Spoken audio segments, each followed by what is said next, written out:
কেমন আছো তোমরা সবাই? আজকে রবিবার, আজকে অনেক সকালে উঠেছি হচ্ছে 6:45-টার সময়। 6:45-টার সময় উঠে আমার সমস্ত কাজবাজ সারা হয়ে গেছে। আর রবিবার দিন এত সকালে ওঠার একটা কারণ আছে, কারণ আজকে একটু বাড়ি যাব, মানে বাপের বাড়ি যাব, একটু কাজ পড়েছে, আবার রাতেই চলে আসবো। আজকে এখন আর থাকাথাকির কোনো ব্যাপার নেই, কারণ যাবো আবার রাতে চলে আসবো। তো চলো এবার মেয়েকে তুলবো। এই যে ঘুমাচ্ছে, হ্যাঁ ঘুমাচ্ছে, এখন ওকে তুলবো। আর বাবা ওদিকে ফ্রেশ হতে গেছে, তো রেডি হয়ে তাড়াতাড়ি বেরোবো। আবার যেহেতু বাড়ি ফিরবো, ওই জন্য তাড়াতাড়ি যাবো বা তাড়াতাড়ি চলে আসবো রাত হওয়ার আগে। তো চলো দেখতে থাকো। তো এ দেখো আমি রেডি হয়ে গেছি, আর এদিকে মেয়েকেও তুলে ফ্রেশ করে রেডি করে দিয়েছি, আর এদিকে ওর বাবাও রেডি হয়ে গেছে।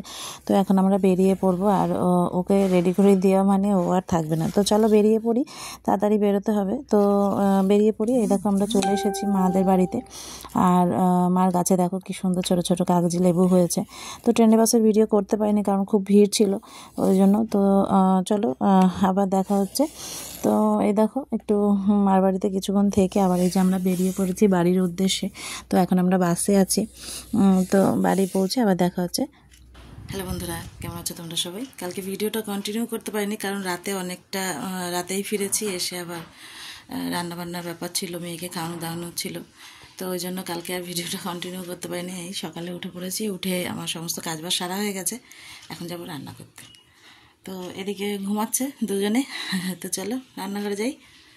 তো দেখো আমার রান্নাবান্না সব হয়ে গেছে, ওর বাবাও খেয়ে দিয়ে চলে গেছে। এখন আমি বিছানার চাদরটা না একটু পাল্টে নেবো। আমি 3-4 দিন পর না বিছানার চাদরটা পাল্টাই। তো এত দুষ্টামি করছে, ওই জন্য ওকে কাজে লাগিয়ে দিয়েছি। বলছে কি মামা তুমি ওই কাঁথা বালিশগুলো এগুলো নিচে ফেলো। তো ও একে একে সব কাঁথা বালিশগুলো নিচে ফেলছে, আর বক করতেই আছে। তো কাজটা লাগিয়ে দিয়েছি বলে একটু শান্ত আছে। আমি ওদিকে কাঁথা মশারি টশারি এগুলো সব ভাঁজ করছি, আর ওকে ওই দেখো না চাদরটা একটু তুলে দিয়েছে। ওকে আবার বলেছি চাদরটা টেনে নামাও, তো নামিয়ে দিয়েছে। আবার ওই যে আমার খাটের তলায় গামলা আছে, ওর মধ্যে ওর শ্বশুর প্যান্টগুলো বা এক্সট্রা যেসব জামা কাপড় কাচার থাকে আমি সেগুলো ওখানেই রাখি, পরের দিন সকালবেলা কেচে দিই। তোকে বলছি ওখানে রেখো না, গামলার মধ্যে রাখো। তো আবার ঠিক গামলার মধ্যে গুছিয়েই রাখছে।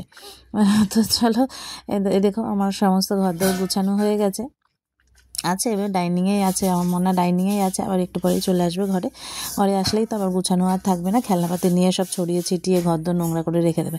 তো ঘরে বাচ্চা থাকলে যা হয় সবাই জানে, যাদেরই ঘরে ছোট বাচ্চা আছে তারাই জানে, ঘরদোর পরিষ্কার বেশিক্ষণ থাকে না। তো এ দেখো আমার স্নান টান হয়ে গেছে, ওদিকে আমার পুজো দেওয়া হয়ে গেছে। আর আমার গোপুসোনাকে একদম খালি করে দিয়েছি, গলার হার চুড়ি সব খুলে দিয়েছি, কারণ আমাদের যেমনি গরম লাগে আমার গোপুসোনারও ওরকম গরম লাগে। আর এই দেখো এই ম্যাডামকে খাওয়ানো হয়ে গেছে, আর ইনি এখন বদমাইশি করতে শুরু। তো চলো আমি এখন খেয়ে নিই, তো চলো দেখতে থাকো।